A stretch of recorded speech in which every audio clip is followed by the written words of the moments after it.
Hi, Gemma. We can't hear you. Could you check your audio again?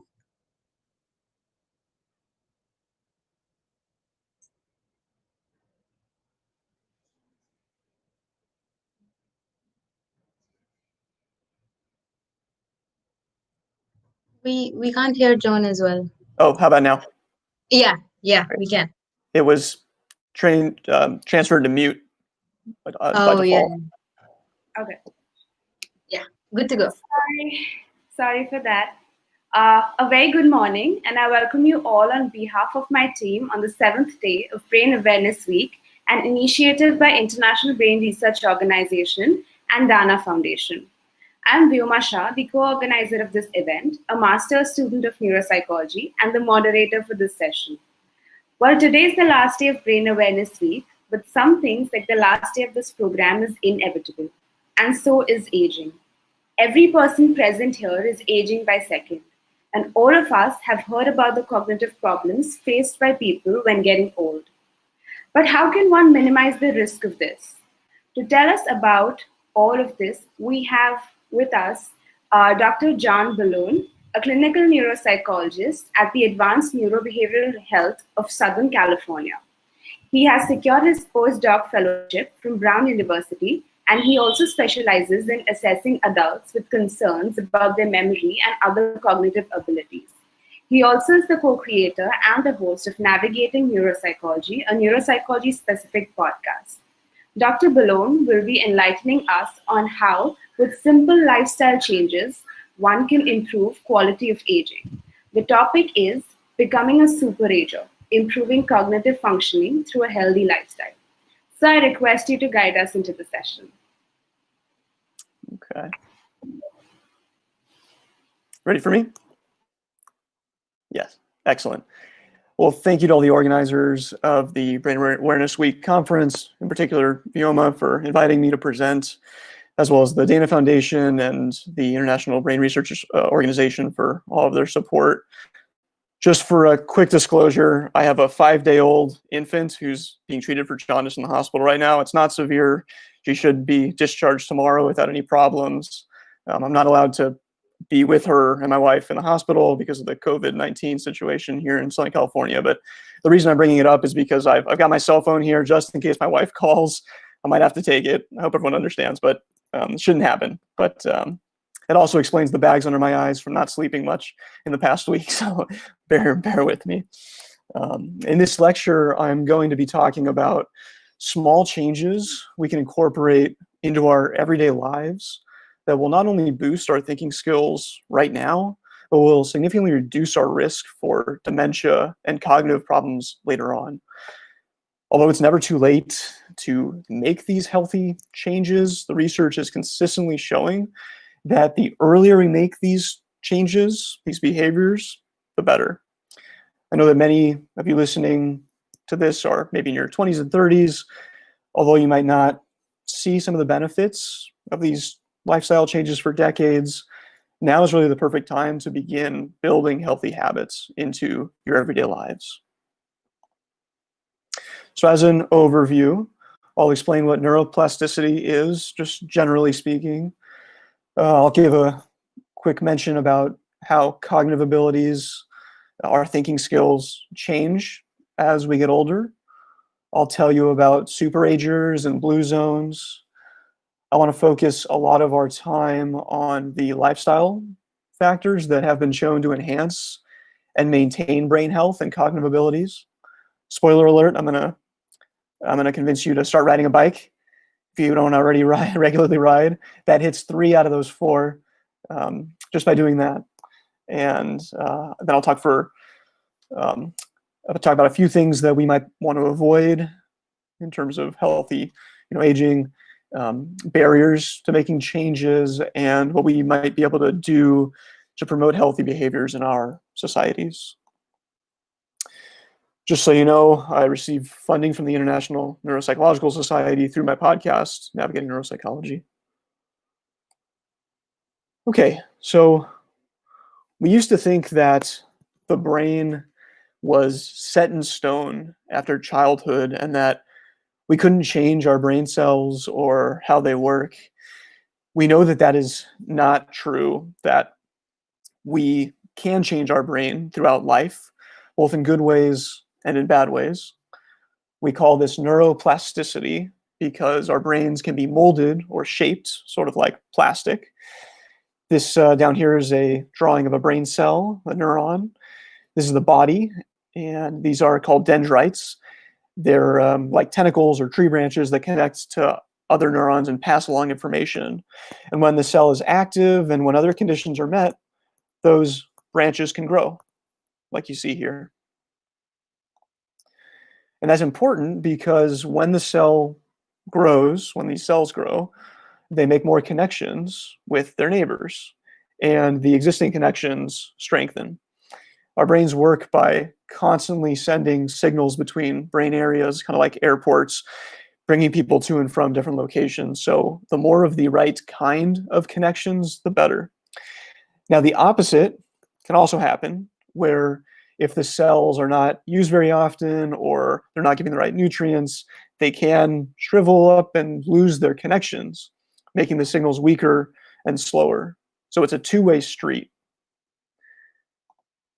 As we age, it becomes more difficult for our neurons to grow and to make these connections, which we think is a big part of why our thinking skills, like our problem solving, the speed at which we process information, our memory, all those all show a steady decline, beginning, believe it or not, as early as our 20s and 30s. And the trajectory continues to slowly go downhill for most abilities. Vocabulary here is one of the exceptions. But this general cognitive decline happens if you are the average person. But I don't want you to be average. I want you to be what we call a superager. So superagers are older adults who don't show normal cognitive decline. The brain doesn't shrink like it does for the average older person. They don't have a buildup of plaque in their brains like we see in people with Alzheimer's disease. These people aren't just different on the inside, but they're also more energetic, more positive, more inquisitive, more social. The research is pretty new, but it's estimated that maybe close to 5 to 10% of the older population are superagers. There are a few regions of the world where people live substantially longer and that have particularly high numbers of centenarians, people who live to be 100. And I suspect they also have a much higher number of superagers. We call these places blue zones. There's one blue zone in North America, Loma Linda, which happens to be where I got my PhD and sparked my interest in this topic. It's about an hour and a half east of Los Angeles, and the other blue zones are in Europe, Japan, and Costa Rica. So the obvious question is, what's different about these places? What's different about these people? And how can we become superagers? Well, diet is clearly one major factor. And by diet, I don't mean dieting. I mean the quality and the quantity of food that we eat throughout our life. Hippocrates is known as the father of modern medicine. About 2,500 years ago, he recognized how important food was to overall health. He commonly prescribed lifestyle modification, such as healthy eating, to his patients. He was also a proponent of bloodletting, but we're going to let him slide on that one. I'm going to briefly describe a few diets that have a lot of research backing, where multiple high-quality studies have suggested that sticking to these foods not only reduces your risk of dementia, and Alzheimer's disease is the most common cause of dementia, but it also reduces risk for a number of other medical problems like heart disease, stroke, diabetes, you name it. And it boosts our brain functioning now. The Mediterranean diet has the most empirical support. It's characterized by a high intake of vegetables and beans, fruits, whole grains, olive oil, fish, relatively low intake of meat, modest intake of wine, which we'll talk more about in a bit. One meta-analysis, which means a study that combined the results of other studies, assigned scores from 0, meaning almost no adherence, to 9, being very adherent to the Mediterranean diet. They found that each 1-point increase in that scale was associated with an 8% reduction in the risk of Alzheimer's disease. Most of those blue zones adhere to something that resembles the Mediterranean diet. One exception is Loma Linda, whose population is mainly a sect of Christianity called Seventh-day Adventists.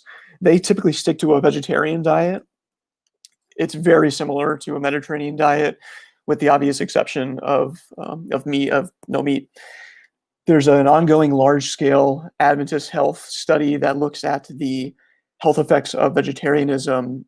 One study of over 70,000 Adventists demonstrated a 12% reduction in all causes of death in their vegetarians that they studied. The odds of you developing diabetes is cut in half if you're even semi-vegetarian. So it's definitely not an all or nothing sort of thing. An older Loma Linda-based study found a reduced risk of dementia among vegetarians as well. There are 2 other diets that have received a fair amount of research backing in this area. One is the dietary approach to systolic hypertension, or DASH diet. The other is a hybrid of the Mediterranean and the DASH diets, the MIND diet. I'm not going to talk about these in depth because they are very similar to the Mediterranean diet. They've also been shown to reduce the risk of cognitive decline and rates of dementia. Any of these diets would be just fine in my book. So what is it about these diets that improves brain functioning and helps reduce our chances of developing medical problems and dementia? It's clearly multifactorial, multifaceted. These foods generally have way fewer calories than a high-fat or meat and packaged food diet, so you're more likely to keep a healthy weight. They're higher in fiber, which is important for colon health. It reduces how much sugar and cholesterol is absorbed. They're higher in vitamins, especially ones that are essential for certain brain processes. They have more overall nutrients, which improves that brain plasticity that I explained at the beginning. It's important to eat lots of different colors, textures, and tastes, like the ones you see in the pictures here, because this means that those foods contain different nutrients and vitamins. These foods act like fertilizer for our cells. So your grass won't grow if it doesn't have the right fertilizer or nutrients. So why would we expect any different from our neurons? These foods also tend to have anti-inflammatory and antioxidant properties. These are just a few of the many potential mechanisms. There are many more. The key really is to not make a drastic change so that you burn out on the diet in a month or two, but to rather make small changes that you can sustain for the long term. Typically, the way to be most successful is to introduce one change at a time, like having one day a week when you don't eat meat, or switching to drinking water instead of soda. Preparation is really important here. So keeping junk food out of the house so you're not tempted to reach for it when you're hungry. Don't shop when you're hungry. Stick to the grocery list. Spend most of your time around the perimeter, the outside of the store where all the fresh foods are. Preparing more meals at home, especially on weekends when you have more time. My wife and I like to make large batches so we can bring the leftovers for work the next day. It also saves us a ton of money too. So, side benefit. General guidelines are to control portion sizes, which can be done by using smaller plates, believe it or not, has been shown to work. Eating more slowly. If you stop eating when you're about 75% full as well. Reducing sugar, especially by avoiding sodas. Reducing salt, reducing trans and saturated fats. Just look at the labels of the foods you're buying, or try to buy foods without these labels. You can hopefully find several potential problems with this this food item that I listed here. The total fat is high, cholesterol, sugar, sodium's not that bad for this one. It's also important to look at the serving size and the servings per container, as well as the calorie count as well. There are all kinds of fad diets out there, no gluten, no carbs, no grains, and some of those might turn out to be good for some people or for some conditions. But the diets that I presented, especially the Mediterranean diet, are really where the most research backing is right now. And if you stick to these over years and decades, you really can't go wrong. And to quote food author Michael Pollan, I think we can boil the diet advice down to these 7 words: eat food, meaning that we avoid packaged, highly processed foods, which Pollan calls edible food-like substances. So eat food, don't eat too much, and eat mostly plants. Simple. Competing with diet for the title of the best factor for our overall health is exercise. If the benefits of exercise could be shoved into a pill, that pill would be the most effective medication we've ever seen. In addition to all the benefits to mood and psychological well-being in general, there have been shown to be major benefits to the brain and body, such as better blood flow, which means that more nutrients and oxygen are getting to the brain and other areas. It lowers blood pressure over time, improves how your body uses its natural insulin, which lowers risk for diabetes. It also improves healthier heart in general. Our immune system works better, so we're better able to fight off infections. It can reduce plaque buildup in our blood vessels. It increases brain size in certain areas, especially areas that are important for memory. Similar to a healthy diet, exercise sort of acts like fertilizer for our brain cells. It causes them to make more connections and actually causes the birth of new neurons throughout life, which are a couple ways that healthy plasticity is increased by exercise. All of these improve thinking skills and lower the chances of getting dementia. And now that you know many of the benefits of exercise, I'm positive that you're going to make sure you get at least the amount that the Center for Disease Control and Prevention recommends, which is a minimum of 2.5 hours of aerobic activity every week. So that's about a half hour, 5 days a week, and resistance training twice per week. That's a minimum. This is a link to the guidelines in case you're interested. Now, even though those are the guidelines, it is important to realize that even if you can't meet those goals, some activity is clearly better than none. Even a 10-minute brisk walk can count. There are lots of ways to incorporate exercise into your everyday activities, like parking toward the back of the parking lot, so you're forced to walk a bit, taking the stairs instead of the elevator, going for a walk every day, gardening works, cleaning the house. You definitely don't need to have an expensive gym membership to benefit. Just find enjoyable ways to get moving and get your heart rate up, because what's good for your heart is good for your brain. And the muscle strengthening part is particularly important to prevent loss of muscle mass and strength that starts in our 40s and 50s. I love this cartoon. It's so true. I always put a plug in for riding a bike because this is the closest thing that we have to a fountain of youth.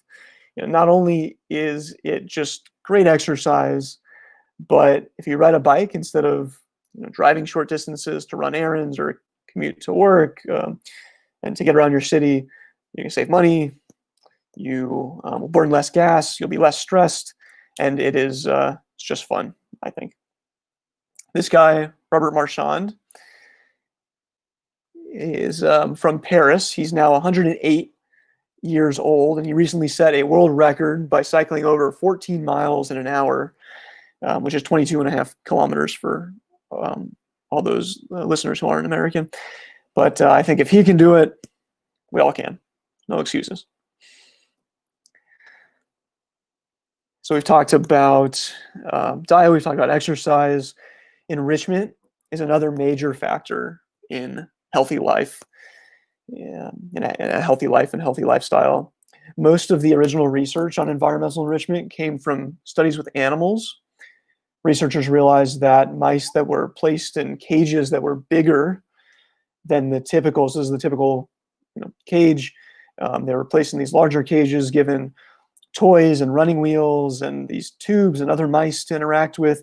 They had substantially increased brain plasticity compared to animals in a typical lab condition, even when you control for effects of exercise. You can see the difference in the neuron of a mouse in a typical cage to the neuron of a mouse that was caged in this mouse paradise here, and the enhanced branching that leads to more connections to other cells. Older mice profit even more from these enriched environments. But enrichment isn't just for mice. We can stay mentally active by getting involved in challenging, interesting hobbies. We can audit classes at our local colleges. We can learn an instrument or a language or carpentry. Doesn't really matter what we do, as long as it's new and difficult. Those are really the two main ingredients, being new and difficult.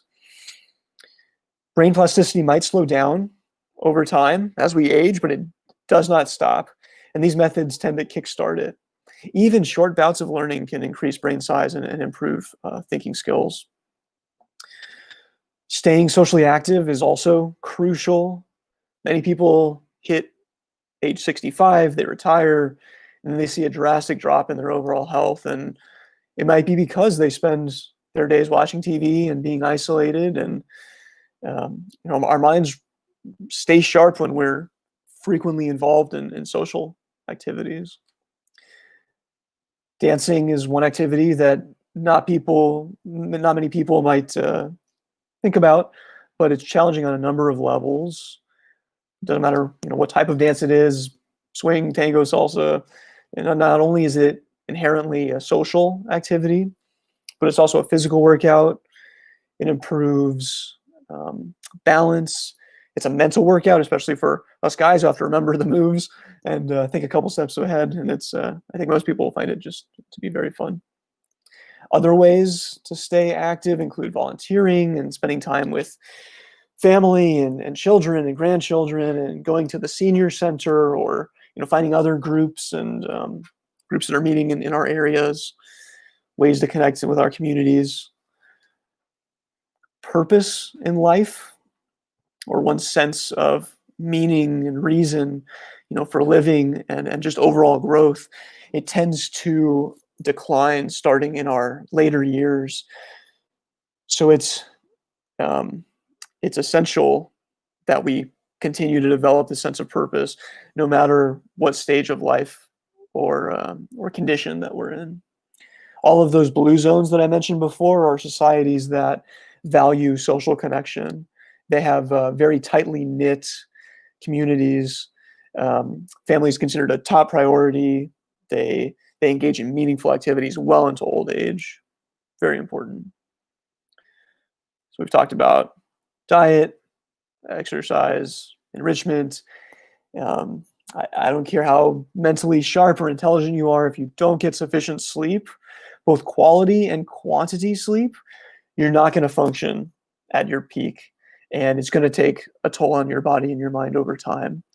All of these symptoms listed here in this figure are associated with sleep deprivation, memory problems, impaired judgment, weakened immune system, increased risk of heart disease, on and on.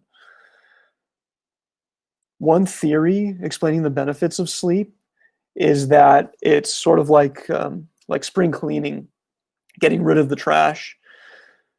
Recent research is showing us that some of the plaque that's associated with Alzheimer's disease gets washed out during the night, and that even one night of sleep deprivation increases the plaque level compared to someone who had received a good night's sleep. And on top of that, around 25 million Americans, and it's likely the case worldwide, primarily older and overweight adults, have sleep apnea, in which the air passage becomes blocked during sleep and interrupts breathing. Some people stop breathing hundreds of times per hour. If you snore or you wake up gasping for air, or your partner is complaining of that, I would encourage you to ask your doctor about possibly doing a sleep study to see if you might have sleep apnea. It's very important because sleep apnea increases your risk of brain shrinkage, of atrophy, of heart attack, of stroke, of risk for dementia, partly because you're depriving your brain and body of oxygen when you're not breathing. Also because you're preventing your brain from getting the deep, restful sleep, because when you stop breathing, your body has to wake itself up to resume breathing, and it prevents you from going into the deeper stages of sleep. These risks can be reduced or sometimes even eliminated by losing weight or using a CPAP or a similar device like you see in this picture here. People sometimes find these devices difficult to tolerate, and it takes a bit of getting used to, but there are many options available. Don't give up on it if you need it. There are several ways to improve sleep quality and quantity. If you find this to be a problem for you, we call these methods sleep hygiene, because they're similar to other behaviors that improve hygiene. So first, adults typically need about 7 to 9 hours. This time should be prioritized. It's non-negotiable, unless you have a newborn, in which case, good luck. Send me your recommendations. But other hygiene methods are to use the bed only for sleep or sex, so that we condition ourselves to associate going to bed with sleeping. It's typically a bad idea to watch TV or to work in bed or to do other activities. Do those elsewhere in the house. Try to turn off electronics right before bed if possible. Do something that's less stimulating, reading a physical book, for example. Only go to bed when you're tired. Try to go to bed and get up at the same time. If you go to bed and you're not falling asleep after lying there for 20 to 30 minutes, get up, get out of bed, wait until you're sleepy again, and then go back. Again, you don't want your brain to associate the bed with worrying or not sleeping. Do something that's relaxing, beforehand as well. Some people like to use techniques like guided imagery or breathing exercise and meditation. Avoid caffeine, alcohol, avoid nicotine in the late afternoon and evening. Those disrupts our deep sleep. Sometimes people say that alcohol makes them sleep better, but it might make you fall asleep, but it's preventing you from getting the deeper sleep that you need, and is not advised. If you suffer from insomnia, I would consider seeing a psychologist or other therapist. There are many effective research-based behavioral treatments for sleep disorders, so please seek help if needed. This talk wouldn't be complete if I didn't just mention a few things that we all know are bad for us. As we saw from the Mediterranean diet, light, modest amounts of alcohol, mainly red wine, can have beneficial effects. The research is somewhat mixed here, but what is not debatable is that chronic, excessive alcohol use increases the risk of liver problems. It leads to a buildup of toxins, nutritional issues, as well as strokes, brain atrophy, memory problems. The current recommendations are no more than 1 drink per day for women and 2 for men if you don't have any other underlying conditions that are contraindicating. And these are the guidelines here for what constitutes a drink. Keep in mind that we become more sensitive to the effects of alcohol as we get older, and any alcohol might affect our balance, leading to falls and potentially head injuries, which increases the chances of accelerated cognitive decline. So let's keep this in check. Stress, like chronic sleep deprivation, leads to numerous health issues, GI, gastrointestinal problems, obesity, immune system compromise, psychiatric illness. All these things can be caused by chronic stress. Chronic elevated stress is also neurotoxin. A few ways to combat stress are to practice mindfulness, relaxation techniques, not to let things bother us that are outside of our control, trying to be optimistic and grateful for the positive things in our lives, telling ourselves positive things about ourselves, having a positive outlook on aging as well, since it's been well established that negative thoughts about aging are associated with a greater degree of memory loss. It's also associated with greater degrees of plaque buildup and other problems. It's likely due to more stress and poorer psychological well-being, less social activity in general, having a negative outlook on aging. So again, I encourage people to see a specialist, a psychologist, a therapist if you're struggling with depression or anxiety.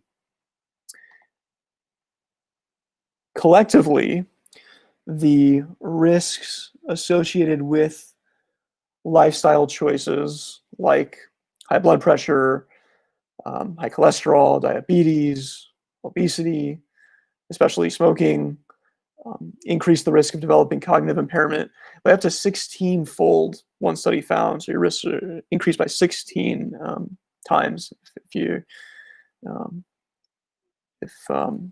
you don't manage these lifestyle behaviors. Also, people with good blood vessel health who don't engage in these negative activities, they tend to tolerate a bigger burden of plaque and brain problems without experiencing as much symptoms. So you can go longer with a longer quality of life.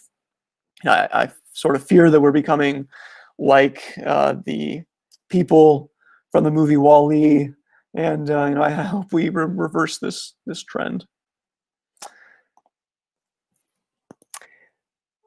I had to include a warning slide to encourage everyone to be skeptical about treatments that you hear about, because they often don't have much research, much if any research backing showing that they're effective and safe. There are all kinds of products out there from companies that are promising to cure your memory problems with some kind of miracle substance or food item. These pop up at a rate that is really impossible for clinicians and regulatory agencies to keep up with. If someone's making a claim that seems too good to be true and doesn't have a series of well-designed studies to back it up, I encourage you to be skeptical about it. Either do your own research, I mean actually looking at the scientific studies, not just what a bunch of celebrities or newscasters might say about it, and to ask your doctor about these potential treatments. I completely understand that people might want to try everything that they could possibly do to help cure their memory problems or their other ailments, but I do want you to know that there are some serious potential consequences here. The best case scenario when you take these kind of snake oils that don't do anything is that you just get swindled, out of a little bit of money. But you don't know what ingredients you're actually getting with these products because they're not regulated, or what side effects they might cause, or how they might interact with other medications that you might be taking. Plus, if you hold out hope in this miracle pill, this miracle treatment, you might miss out on actual treatments, evidence-based treatments that we know help, like these lifestyle factors that I've been talking about. So I'll get off my soapbox. That's your public service announcement. I want to briefly talk about the the inner game. Everyone knows that exercise and diet and sleep are good for us. I hope that by telling you a little bit more of the details and giving you some of the mechanisms about why that might be the case, that helped, rather than just saying, oh, exercise and eat healthy. But I find that that this inner game, this psychological aspect of making lifestyle changes, is probably the most difficult aspect here. Bad habits are, by definition, difficult to break. And there are lots of reasons why people don't start or don't follow through with making healthy changes. The American Psychological Association lists a lack of willpower or self-discipline as the number one obstacle that people face to achieving their goals. You might be familiar with the famous marshmallow study, where a child was offered a choice between one marshmallow now, or they could have 2 marshmallows in 15 minutes if they didn't take the one now. And guess what?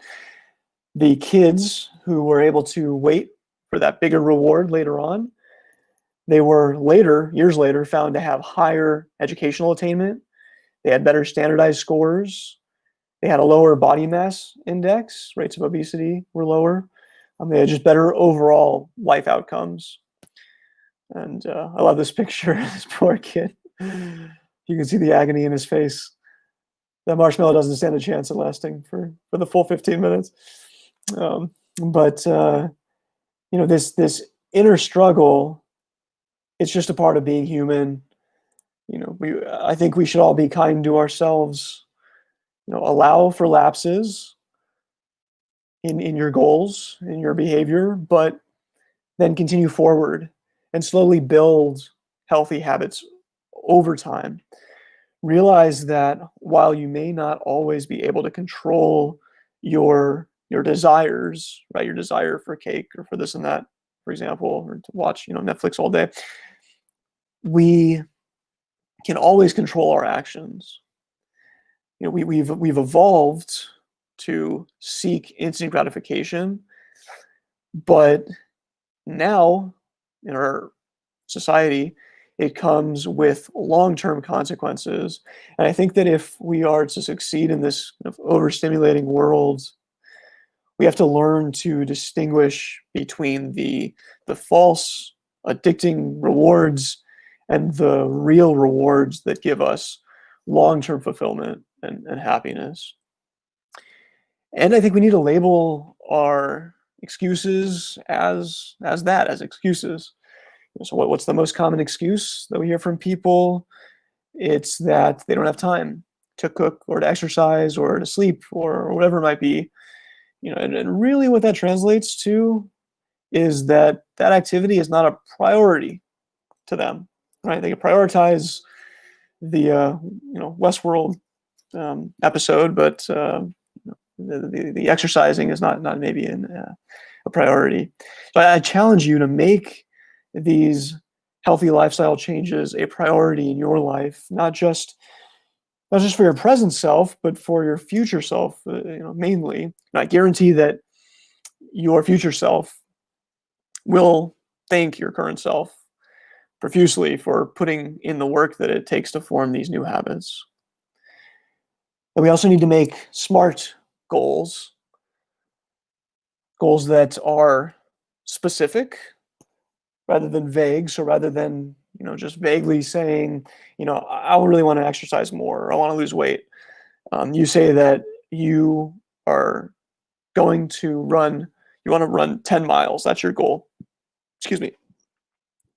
And then you'll go for a run on Monday, Wednesday, and Friday for 30 minutes to work up to that goal. Then make progress measurable. So every week I'm going to increase my distance by a half mile and track it. And this is perfectly attainable. That's doable. The process should be rewarding. So, maybe going for a run in a beautiful tree-filled park or with your partner so you can spend more time together. And the end goal should be timely, should be time-bound. So you're going to meet your goal within 2 months. Put that time constraint on it. Tell others about your goals so that they might be able to hold you accountable for them. There are variations to this model, but this is the general framework. There are many more behavioral change strategies like these as well.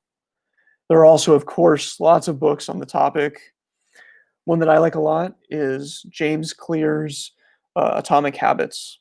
It's all about making small changes, stacking those changes, a 1% change over time. If you keep making 1% changes, those add up to an enormous change over time.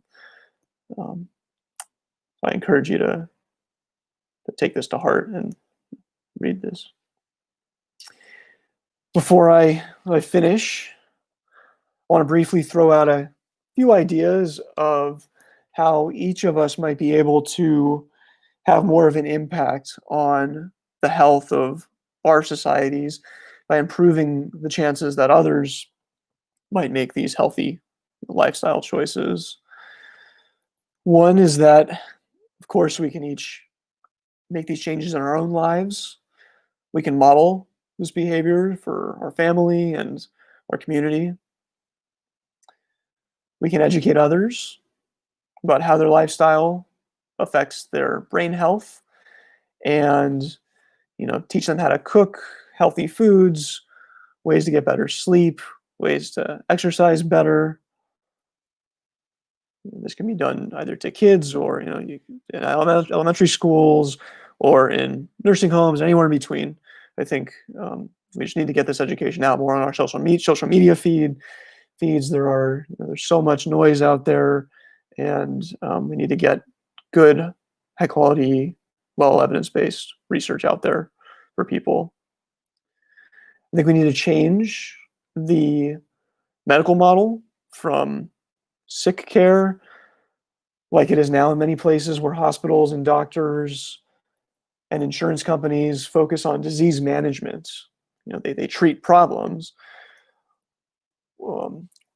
rather than focus on health promotion. Putting our efforts into preventing the problems in the first place. Really true healthcare. And last, this might be a little controversial. You might be able to figure out my political leaning from this, but I think we should regulate junk food and soda and portion sizes like we regulate other things, like we regulate alcohol and cigarettes. I don't see why these are any different. And we make it illegal not to wear your seatbelt in the car. I think these should be the same, these behaviors. Many ideas have been proposed for how to do this, like taxing sugary drinks or not allowing stores to put candy on low shelves or to put candy in high traffic locations where children are more likely to see them or people are more likely to be tempted by them. We might want to reduce sodium in our products, having better labels so people understand how much 30 grams of sugar in a soda can really amounts to. We can stop advertising this stuff to kids. We can also provide a financial incentive for lower income families to adopt these healthy sorts of diets. These are just a few ideas. There are many others. I'm open to suggestions, of course, but I just wanted to throw these out there because I think this is so incredibly important for all of us to really make it a focus moving forward for us and for our children and grandchildren. Okay, so just a quick recap. We can shape our brains either for good or for bad. And as we age, it becomes more difficult for our neurons to grow and to make these connections, which is why our thinking skills tend to decline and why we are at risk for stroke and heart attack and diabetes and dementia and other problems. But it doesn't have to be that way, right? There are superagers, there are blue zones. Yes, genes definitely play a role. I don't want you to think that I'm shaming people who end up developing dementia or, in some way implying that it's because they didn't live a healthy life. because some people are dealt a bad hand and they're going to have problems no matter what they do. And because we're machines, so a normal amount of wear and tear is to be expected. And eventually, if we live long enough, we'll all experience a significant decline. But my goal today was to motivate you and to hopefully convince you that there are many factors that are under your control and that we can at least slow down cognitive decline and push it back. And that it's through healthy diet and exercise and staying mentally and socially connected and finding purpose that we accomplish this goal. The seeds of Alzheimer's disease get planted decades before we notice any of the changes. So no matter how old you are, right now is the right time to start making healthy changes and to potentially prevent those disease processes from taking hold in the first place. But even people who are already having cognitive problems can benefit tremendously. The current message from the literature is overwhelmingly optimistic, suggesting that everyone can make meaningful changes that will improve their thinking skills and their brain health.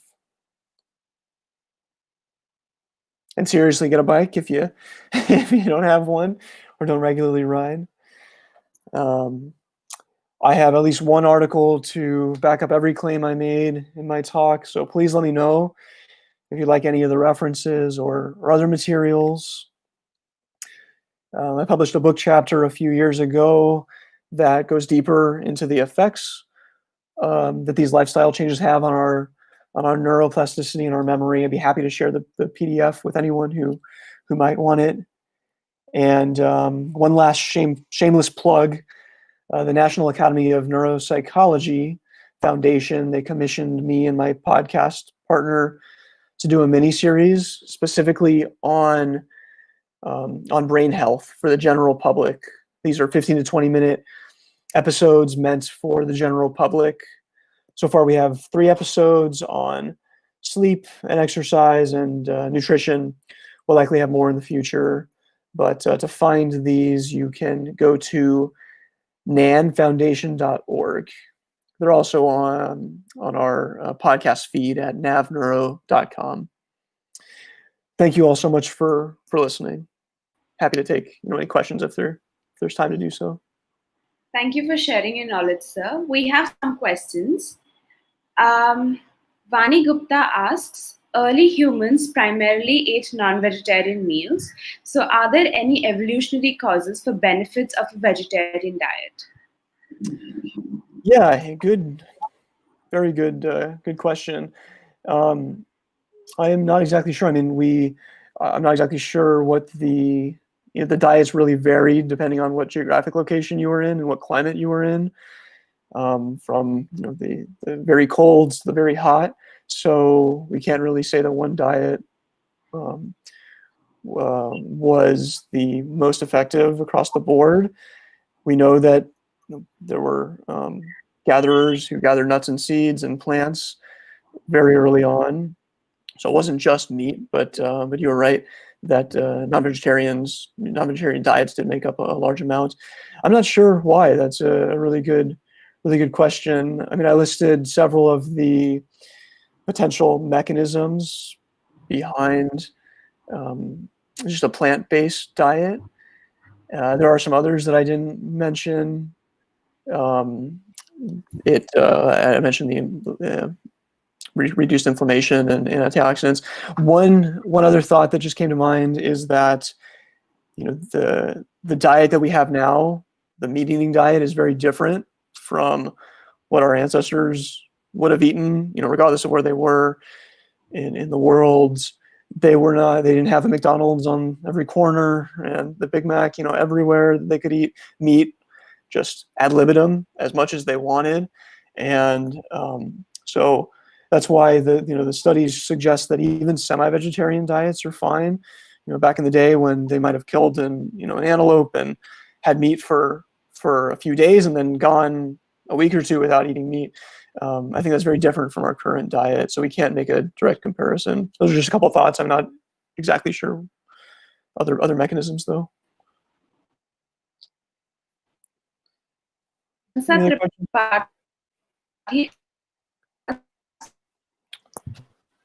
You're lagging a little bit. I couldn't hear you. Do you mind asking it again? Okay. Yes. Prashansa Tripathi asks, is there more of a biological cause for lack of disciplines or irregularities in human behavior? Interesting. So people who maybe are less genetically disposed to following through with lifestyle changes. Yeah, I mean, there is clearly a genetic component to everything.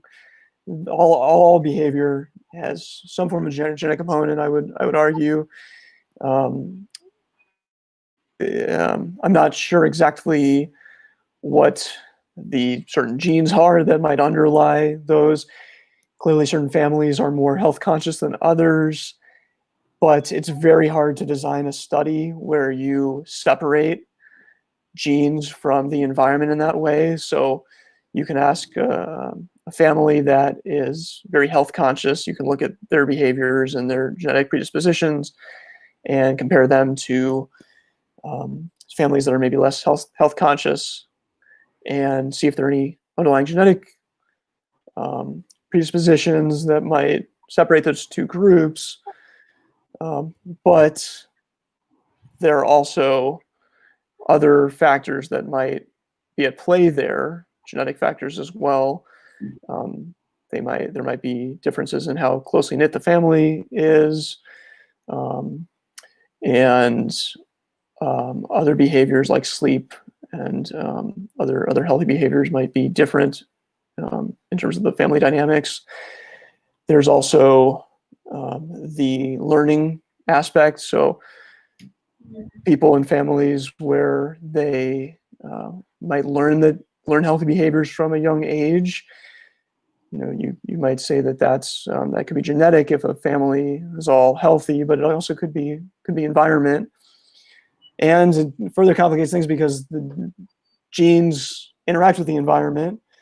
So there's epigenetic causes, and genes can affect the environment, and environments can affect genes. And so it's very complex, and really separating out each environment is very difficult. Very good question, though. Thank you. Keaton asks, are there any significant differences between vegetarian and vegan diets and in their effect? Yeah, the research that I've seen has shown similar effects between the two groups. I mean, you can always find studies showing one's better than the other, vegan is superior to vegetarian or vice versa. Obviously, with vegan diets, there are certain considerations that you have to make in terms of meeting certain nutritional requirements. There might be some supplements that you have to take or certain monitoring that you have to do. So as long as you are monitoring those certain factors and keeping those in mind, the literature that I've seen has been pretty mixed between pretty similar between the vegetarian and vegan diets, and even semi-vegetarian diets. They've held together in the larger studies. Again, you find smaller studies that show one thing or the other, but the larger studies that I've seen have held that to be pretty true, that they're all fairly healthy across the board. Okay, thank you. You spoke about eating and lifestyle changes for healthy aging. Could you also shed some light on enhancing mental health and social interaction, especially during this pandemic where all of us are having social distancing? Sure, yeah. I know I spent a lot of the early part of the talk talking about healthy aging. I mean, I did talk about purpose and meaning and social engagement, and so I can reiterate some of the main points there because they are incredibly important. I mentioned how the blue zones, the places in the world that have a large amount of older adults who age well, they are very socially connected societies. There are people who have very closely knit family communities. They prioritize family over everything else in life.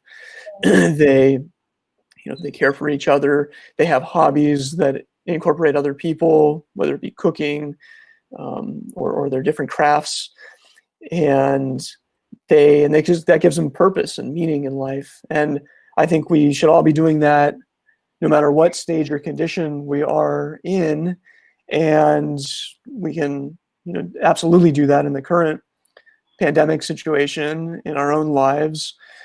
There's always ways to stay socially connected, physically connected in the same way, but I think we should stay very connected by phone, by video conferencing. Luckily, we have connection, we have technology that really helps us in this manner. I can talk with my grandpa, who is almost 90 years old, and he loves doing FaceTime, and it's great for him. He talked to all his grandchildren, and aside from that, this is a perfect time, if you're not working as much, if you're at home more, to spend more quality time with your family. Even if you don't have family at home, if you're by yourself, to do those activities that you always wanted to do, that are good for you, whether it's that art project that you wanted to do, or that language that you wanted to learn, that instrument that you wanted to practice. I mean, there are so many things that we can do, even in our homes. We have the internet now. You can learn anything. Wikipedia is right there. There's so many outlets for good information. So those are just some ideas. Thank you.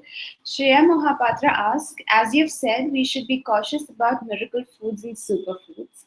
However, in Indian cuisine, we have herbs and spices that are suggested for overcoming minor imbalances and boost in our energy. Similar foods like shiitake mushroom, etc., is a part of Japanese or South Asian cuisine, which are considered to be cognitive boosters. What is your view and what is your take on this? And is there research to back up? Sure. So I'll preface this, with I'm not a nutritionist, I'm not a registered dietitian. I just, am familiar with this, a lot of this research, and my specialty is in cognitive abilities. So it just happens to be that those food items that you listed are plant-based and have lots of strong tastes and strong colors. Curcumin, turmeric, different spices, cinnamons, and mushrooms, and herbs. Those have strong colors and tastes, and like I mentioned, that indicates that they have different chemical properties and phytochemicals, polyphenols, and those polyphenols and phytochemicals are really have really been shown to boost our neuroplasticity and our just overall cognitive health and brain health. And I'll say that, one of my pet peeves is when a research article, or like a pop culture, pop psychology article comes out saying, eat blueberries, and this is going to cause, you to improve your memory and cure all your problems, or coconut oil is the best thing for you, or one thing. And really, these food items, these plant-based items, work synergistically. So they work together.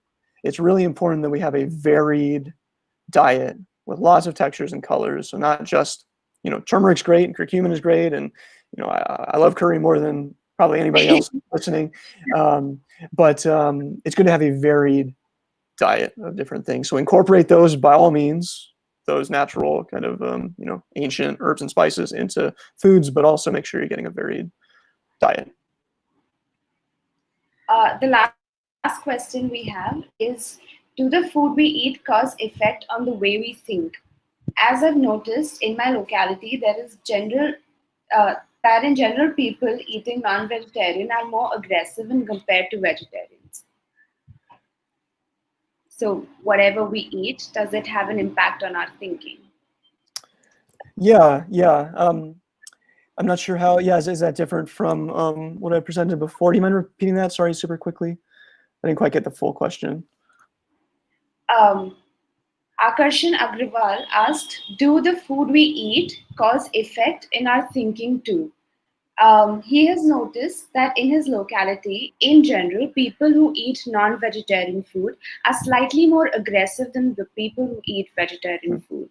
Gotcha. Thank you. Yeah, I haven't seen a study. I haven't seen that literature showing aggressiveness versus not. But yes, I mean the food we eat can impact our thinking skills. I mean, I've demonstrated hopefully throughout the talk, and there's lots of research to back this up. Like I said, I'm happy to send the reference list. But in terms of reducing our risk for future cognitive decline, but also boosting our kind of acute thinking skills and high fat, high sugar, high salt diets have been shown even in short term to impact cognitive abilities to some extent. And while the opposite is the case, once you reverse your unhealthy diet and start eating better, again, a varied diet, mainly plant-based, we can reverse those tendencies in terms of our cognitive abilities. And also remember that I mentioned synergistic effects with nutrition, but there are also synergistic effects between the lifestyle factors. So people who eat a poor diet tend to exercise less, they tend to sleep worse, and people who don't get as much sleep, they tend to have a worse diet. They tend to reach for more sugary foods and unhealthy foods, versus people who are well slept. They tend to reach for more of the nutritious foods. They're able to resist the temptation of those highly packaged, high fat foods. So there's also a synergistic effect, and even if it's not purely due to the changes in our diet that impacts our cognitive abilities immediately, it might be due to improvements that we see from just exercising better or getting better sleep that are indirectly related to diet. Okay. Thank you so much, Dr. Bellone. It was such an honor to have you talk to us about these simple, small habits, lifestyle changes that can have massive impact on our cognitive functioning. And thank you, everyone. I hope we implement these small changes in our life and become a super ager. The next webinar is at 5 to 6 IST of Dr. Anjali Chhabria, who will be talking about suicide. Until then, you can check out our website and see the competitions we have for you today. Thank you and have a good day. Thank you so much, sir. Thank you, everyone. Thank you so much.